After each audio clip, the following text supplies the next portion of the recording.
Hi all, welcome back.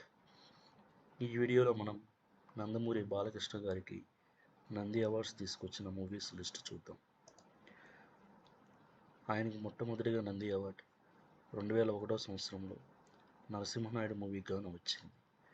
ఈ cinema సంక్రాంతికి release అయింది 2001 ఇయర్లో, అంటే 11th January 2001.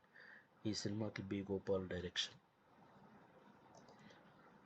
తర్వాత రెండవసారి నంది అవార్డ్ సింహ మూవీకి గాను వచ్చింది. ఈ సినిమా 30th April 2010లో రిలీజ్ అయింది. ఈ సినిమాకి Boyapati Srinu garu direction. Third Nandi award Legend మూవీకి వచ్చింది. లెజెండ్ మూవీ 28th March 2014లో రిలీజ్ అయింది. ఈ సినిమాకి కూడా బోయపాటి శ్రీను గారి డైరెక్షన్. నందమూరి బాలకృష్ణ గారికి మొత్తం 3 నంది అవార్డ్స్ వచ్చాయి. ఆ 3 నంది అవార్డ్స్ తీసుకొచ్చిన మూవీస్ 3 మనం అవేంటో ఇక్కడ లిస్ట్ చూసాం. Thank you for watching.